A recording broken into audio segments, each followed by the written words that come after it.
प्रासंगिक संवाद सबुदिन सबुबेले आपणक पाखरे सकाळर ताजा सूर्योदय परी सतेज और पूरा नुआ सबुदिन कौन सब घटुची आम आख पाखरे से खबर रखिबाकू आ परसी देबाकू सकाळर खबर सह मु ज्योतिरेखा।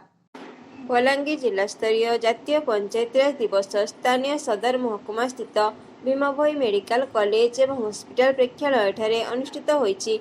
मुख्य अतिथि भावे माननीय स्वास्थ्य और परिवार कल्याण विभाग संसदीय व्यापार मंत्री डॉक्टर मुकेश महालिंग जोग देथिले। तांको वक्तव्य तृणमूल स्तर गणतंत्र शक्ति और सामर्थ्य को पालन और प्रस्फुटित करने हेइथिबा पंचायतीराज दिवस महत्व संपर्क में कहिथिले। पंचायतीराज अनुष्ठान गुड़िक सशक्त हेले जाए एक उन्नत और विकसित ओडिशार स्वप्न पूरण हो पारिबो।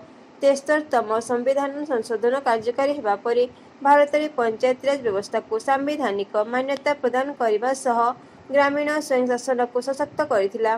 तृणमूल स्तर में क्षमतार विकेन्द्रीकरण करने एवं योजना और विकास कार्य स्थानीय लोकों अंशग्रहण सुनिश्चित करने एहार उद्देश्य थिला बोली डॉक्टर महालिंग कहिथिले। अन्यमानक मध्यरे सम्माननीय अतिथि रूपे बलांगीर जिलापाल श्री गौरव शिवाजी इसालवार, मुख्य उन्नयन अधिकारी तथा निर्वाही अधिकारी प्रभात महापात्र, अतिरिक्त जिलापाल डॉक्टर विजयानंद सेठी, अतिरिक्त प्रकल्प निर्देशक तरिणी सुना प्रमुख उपस्थित रहिथिले। एही अवसर में खाद्य सुरक्षा वंचित थिबा योग्य हिताधिकारी मानकु नूतन राशन कार्ड बंटन करा जायथिला एवं विभिन्न क्षेत्र में उल्लेखनीय सफलता हासिल करिथिबा ग्राम पंचायत मानकु प्रोत्साहन राशि दिया जायथिला। कार्यक्रम प्रारंभ जम्मू काश्मीर पहलगाम ठारे आतंकवादी आक्रमण में प्राण हराइथिबा व्यक्तिंक सकाशे नीरव प्रार्थना करा जायथिला।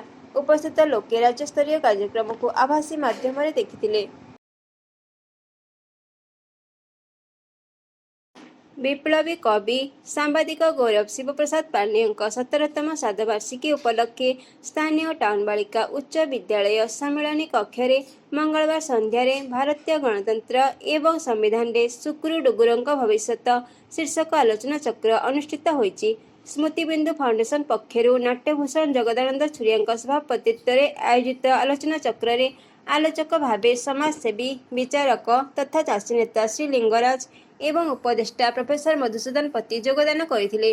सभा प्रारंभ में मंचासीन अतिथि माने विप्लवी कवि स्वर्गत शिवप्रसाद पांडेयଙ୍କ फोटो चित्र रे माल्यार्पण करथिले।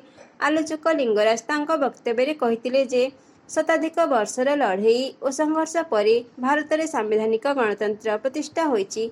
जरूरीकालीन परिस्थिति बेले सांविधानिक गणतंत्र विपन्न होइथिला, लोके तार जवाब देथिले।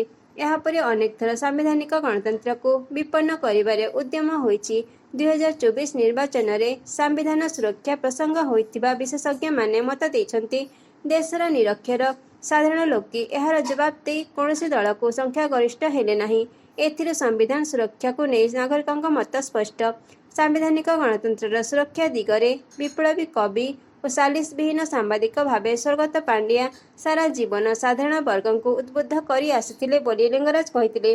प्रोफेसर पति तांका वक्तव्य रे व्यक्तिगत भावे आमे किभଳି नागरिक दायित्व पालन करि परिबा कहिथिले।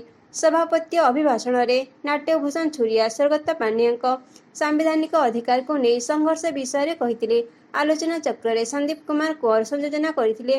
वीरेंद्र कुमार झांकर स्वागत भाषण देथिले। अतिथि मानकु सुशील कुमार पांड्या और संग्राम पांड्या संबर्धित करथिले। शेषरे प्रेमचंद महांती धन्यवाद देथिले। केमिति लागुची आम सकाळर खबर मतामत निश्चय दियंतु। आपण जदि प्रथम करी आम यूट्यूब चैनल देखुचंती तेबे आम चैनल को सब्सक्राइब करंतु। सेतिपई लाल रंगरे लेखाथिबा सब्सक्राइब को क्लिक करंतु और नोटिफिकेशन पाइबाकू बेल आइकन को क्लिक करी ऑल को क्लिक करंतु।